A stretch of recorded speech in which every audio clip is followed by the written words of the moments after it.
यहाँ कमल के फूल को वोट मिलते हैं। मैं भी एक बार आपको पता हो पार्टी से बाहर कर दिया था, तो लड़ा था, जनता ने मेरे को स्वीकार नहीं किया। पायलट साहब ने की यात्रा की थी अजमेर से जयपुर तक, तो उन्होंने छालों की कसम खाई थी, लेकिन छाले फोड़ के वो बैठ गए। उनको बैठना नहीं चाहिए था। राजेंद्र मीणा है, आपके परिवार से ही हैं, और यहाँ पर आशा मीणा है जो भी आपकी पार्टी से ही है। वो हमारी पार्टी में कभी भी नहीं थी। मौका परस्त महिला, कांग्रेस की प्रधान रही थी, आई और टिकट दे दिया। टिकट नहीं मिला तो विद्रोही बन के लड़ रही है। काला धन कहाँ से आ रहा है, मेरे को पता है काला धन कहाँ से आ रहा है। चुनाव के बाद इसकी जांच कराएंगे।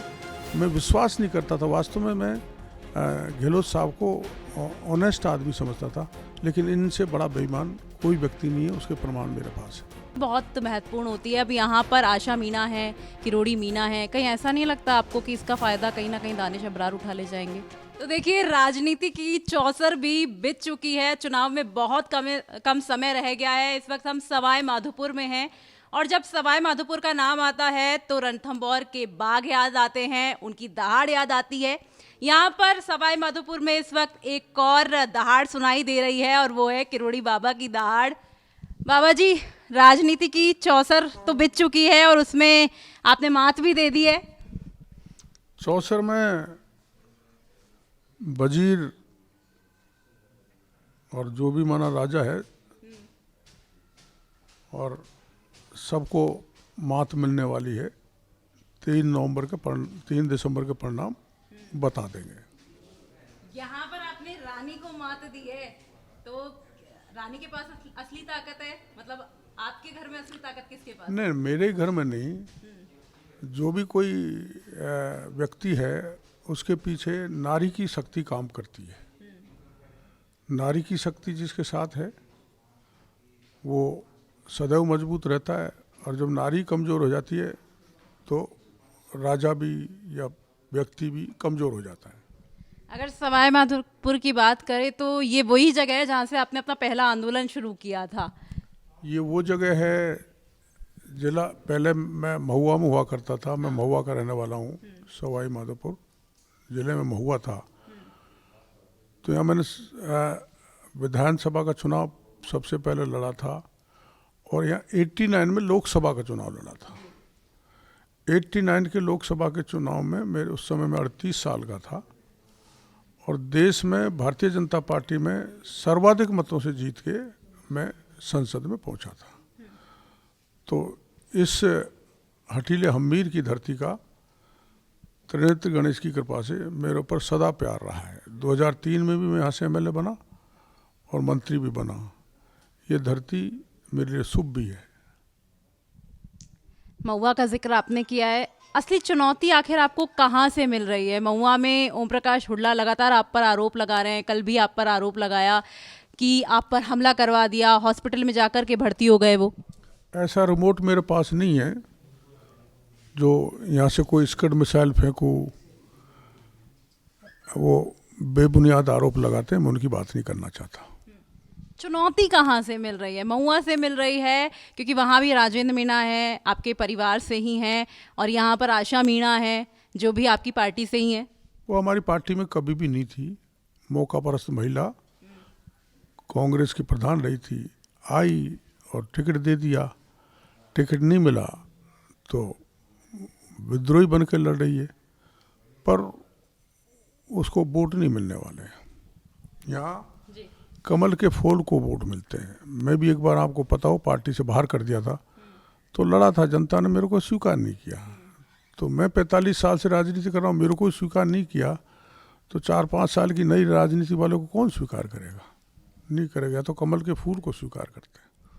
बाबा जी, राजनीति आप बहुत ज़्यादा बेहतर जानते हैं, और वहाँ पे जाति बहुत महत्वपूर्ण होती है। अब यहाँ पर आशा मीणा है, किरोड़ी मीणा है, कहीं ऐसा नहीं लगता आपको कि इसका फ़ायदा कहीं ना कहीं दानिश अब्रार उठा ले जाएंगे? देखो, मेरे विचार में, हमारे विचारधारा में जाति को स्थान नहीं है।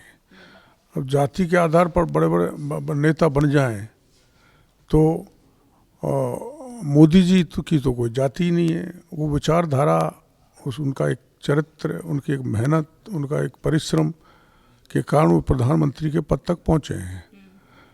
और हम जो है सभी जाति को साथ लेके चलने वाले व्यक्ति। जाति की बात करना हमारे स्वभाव में नहीं है। हमको सभी जाति वोट दे रही है। ये बात सही है, मीणा जाति काफ़ी तादाद में है, वो सदा हमारे साथ रही है, क्योंकि मैं किसान का बेटा हूँ, वो किसान जाति है। लेकिन सब जाति के लोग इस समय कमल के फूल को पसंद कर रहे हैं। आप महुआ के रहने वाले हैं, आपने भी जिक्र किया, तो पार्टी ने आपको सवाई माधोपुर से क्यों उम्मीदवार बनाया? महुआ से भी तो बना सकते थे। ये तो पार्टी का निर्णय है। मेरे 10-12 जगह से राजस्थान में नाम आए थे। महुआ है, राजगढ़ है, जमुआ रामगढ़ है, थाना गाजी है, बस्सी है, लालसोट है, उनियारा है, मतलब दर्जनों गांव से, दर्जनों विधानसभा से पार्टी ने यहाँ भेजा तो मैं यहाँ आ गया। लेकिन ये वही जगह हैं जिनका आप जिक्र कर रहे हैं, सारी मीना बाहुल्य, अधिकतर जगह वही हैं जो मीना बाहुल्य हैं। नहीं, पर कोई मीना बाहुल्य से काम नहीं चलता। अकेली जाति के आधार पर राजनीति की लंबी पारी नहीं खेली जा सकती।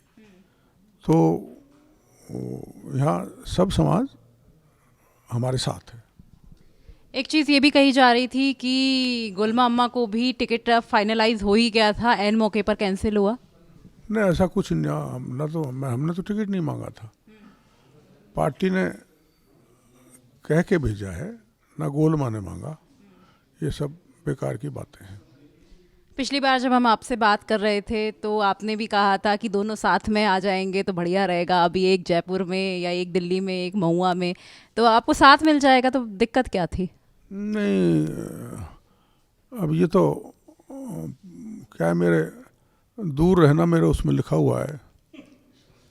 वो गांव में रहती है, मैं शहर में रहता हूँ। शहर में लाने की कोशिश करता हूँ तो कहती है मेरा तो गांव ही ठीक है, और गांव ठीक रहता है, वातावरण अच्छा है, इसलिए वो गांव में रहना पसंद करती है। गांव तो आपको भी अच्छा लगता है। कल हम आपके गांव में गए, उस गांव में जहां पर आप जाते हैं और बड़ी सफाई करते हैं, पेड़ पौधे आपने बहुत लगाए हैं। आपने देखा होगा, बिल्कुल हरियाली से आच्छादित है। मेरा ही गांव नहीं, मेरे गांव के अगल बगल के 13 गांव में मैंने सघन वृक्षारोपण करके पर्यावरण को बचाने का प्रयास किया है। सफाई भी रखते हैं, इसलिए वहाँ वातावरण पूर्णतः शुद्ध है। मेरे भी रहने का मन करता है, लेकिन मैं पार्टी के काम में सर्वत्र घूमता रहता हूँ। आप पार्टी के काम में घूमते रहते हैं और कहीं ना कहीं जब 7 सांसदों को टिकट मिला, काफ़ी विरोध भी मिला, लेकिन आपका उतना विरोध शायद नहीं मिला अगर आशा मीणा को छोड़ दें तो। अब सीएम के फेस की भी बात आ रही है, लगातार ये कहा जा रहा है कि जब हमने कल लोगों से बात की तो वो भी यही कह रहे थे कि हम तो किरोड़ी बाबा को ही सीएम देखना चाहते हैं। देखो, ऐसा है, मैंने तो कभी ऐसा सोचा नहीं। वैसे तो कौन बनना नहीं चाहता, सीएम, पीएम, डीएम सब। लेकिन मैंने राष्ट्रीय स्वयंसेवक संघ की शाखा से संस्कार लिए हैं, जहाँ हमने ये गीत गाया कि नहीं चाहिए पद यश गर्मा, सभी चढ़े माँ के चरणों में। हम इस देश को, राष्ट्र को मजबूत करने के लिए हम इस पार्टी में आए, जितना योगदान दे सकते हैं उतना दे रहे हैं। तो और मैं तो वैसे भी लाइन में कहीं इसलिए नहीं हूँ कि मैं तो 72 साल का हो गया। कोई लंबी रेस का घोड़ा आएगा और राजस्थान की बागडोर संभालेगा। बाबा जी, आपने 72 साल का अपना जिक्र किया। एक आपका बयान था जिसमें आप कह रहे थे कि मैं तो 72 का हो गया हूँ, अगली बार पार्टी टिकट दे ना दे तो इस बार जिता दो मुझे। नहीं, ऐसा नहीं कहा मैंने ये कहा था मैं 72 साल का हो गया और 5 साल का निकाला 77 साल का हो जाऊंगा। 75 वर्ष के बाद हमारी पार्टी ने 75 वर्ष के बाद टिकट देते नहीं है, तो मैं तो I am at the verge of the retirement. मैंने ये नहीं कहा पार्टी टिकट दे या ना दे, अब भी नहीं देती तो कोई मलाल नहीं था। मैं जब लोकसभा का सर्वाधिक वोटों से जीता तो बराबर पार्टी ने मेरे को 4 बार लोकसभा का टिकट नहीं दिया, तो कोई बात नहीं, पार्टी का निर्णय था, हम काम करते रहे।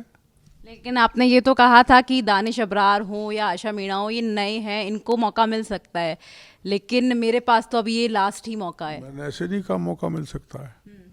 मैंने ये कहा था ये लंबी रेस के हैं, ये चाहेंगे तो आगे चुनाव लड़ देंगे।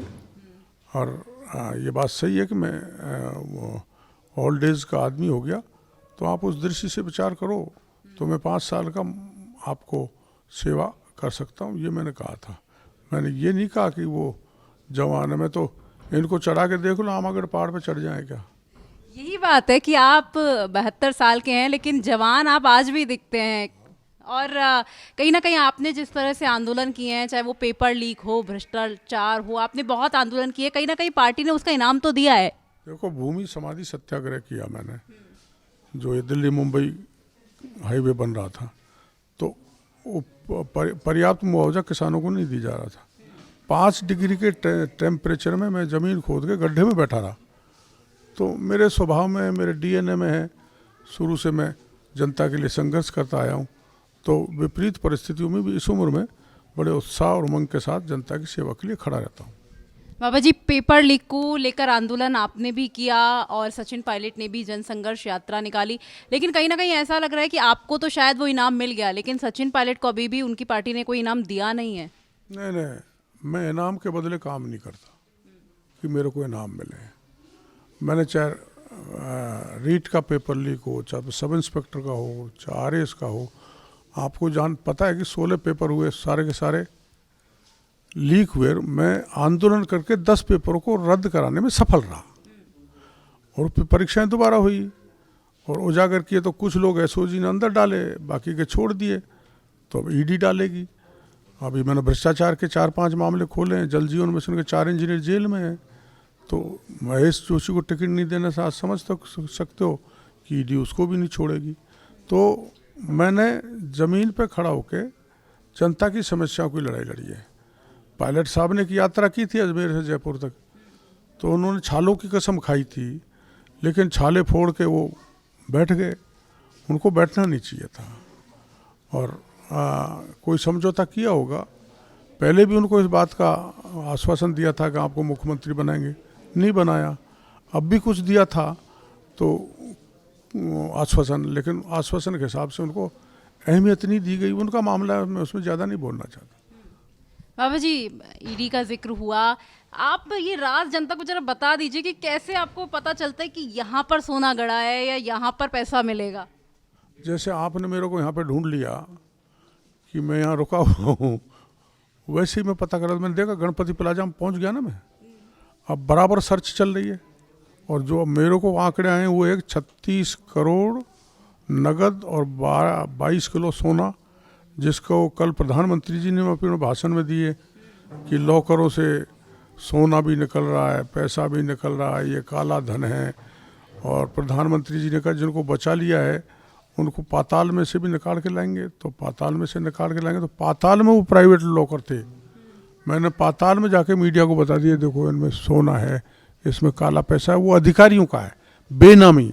हमारी सरकार आएगी जब उन अधिकारियों और बड़े नेताओं के खिलाफ कार्रवाई करेगी। उनका पैसा है, डीओआईटी के अधिकारियों का, जल जीवन मिशन वाले अधिकारियों का, नेताओं का पैसा है। मेरे को पता है किस किस का पैसा है।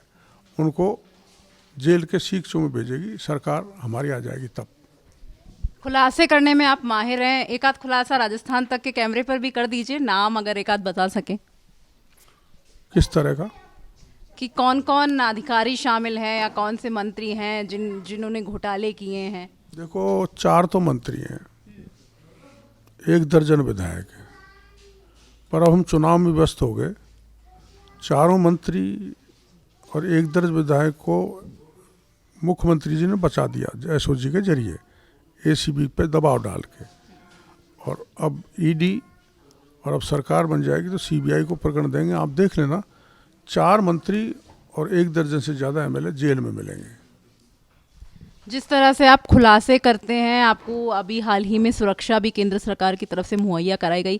क्या केंद्र सरकार कोई डर है कि आप कोई सुरक्षा केंद्र ने मुहैया, हाई श्रेणी की सुरक्षा आपको दी गई है? ना तो मैंने मांगी, ना मेरे को दी। मैं तो जनता का प्यार है उसमें सुरक्षित रहता हूँ और बिना बात सरकार का धन अपव्यय नहीं करता। मेरे पास कोई सुरक्षा केंद्र ने नहीं दिए। राज्य सरकार ने 4 पीएसओ लगा रखे हैं। वो तब लगाए थे जब उदयपुर के कन्हैयालाल प्रकरण में ये कहा था कि आपका भी सर तन से जुदा करना पड़ेगा। ये वक्त आ गया, क्योंकि मैं उनकी मदद करके आया था, आर्थिक दृष्टि से कुछ बयान दिए थे।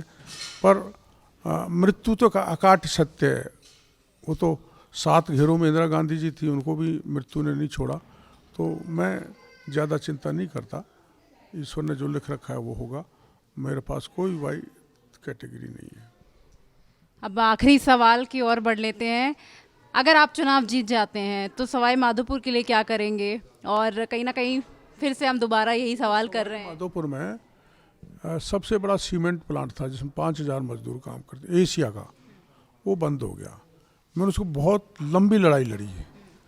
एक सेठ को दे दी गई, लाइबिलिटीज़ ख़त्म करके वाइबल बना दिया यूनिट को, लेकिन उन्होंने महीने एक बार चलाई फिर बंद कर दी। सुप्रीम कोर्ट तक हम गए, लेकिन अब एक तो ये जो है वेट प्लांट है और पुराना प्लांट है, ऑब्सोलेट हो गया, इसलिए ये संभव नहीं है। फिर सेंचुरी आ गई, पर्यावरण की दृष्टि से परमिशन नहीं मिल सकती।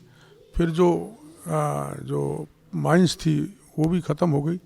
तो मेरे विचार ये है कि बड़ा एग्रो प्रोसेसिंग प्लांट यहाँ पर लगवाएंगे, क्योंकि अमरूदों की खेती सर्वाधिक होती है और अच्छी क्वालिटी के अमरूद होते हैं। लोगों को भाग भाग के दिल्ली जाके बेचना पड़ता है, तो किसानों को भी उनका उचित दाम मिलेगा और रोज़गार मिलेगा। इसलिए एग्रो प्रोसेसिंग यूनिट एक नहीं अनेक लगे, ऐसे मेरे दिमाग की बात है, सोच की बात है, मैं लगा सकूँगा। बाबा जी सवाल हो जी। दूसरा, टूरिज़्म का यहाँ बहुत अच्छा स्कोप है।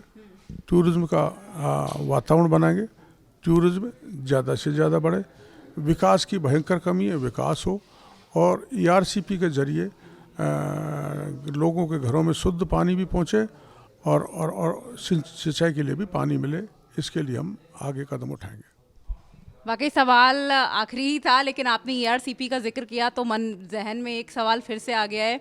ERCP के जरिए कहीं ना कहीं बीजेपी ये कोशिश कर रही है कि पूर्वी राजस्थान में जिस तरह से पिछली बार बहुत सीटें नहीं आई थी, तो इस बार आपके जरिए वो कोशिश है कि पूर्वी राजस्थान बीजेपी जीत ले।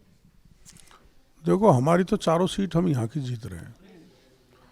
मैं कल से जा रहा हूँ, 28 सीटों की जिम्मेदारी दी है, उन पर प्रचार करना है। पहली बार हमारी 33 की 33 सीट, एक सीट बची थी, सब कांग्रेस को चली गई। अब 33 में से 25 सीट भारतीय जनता पार्टी में आएगी। ये मैं कह रहा हूँ, लिख के ले जाओ, जिनकी जिम्मेदारी मुझे दी गई।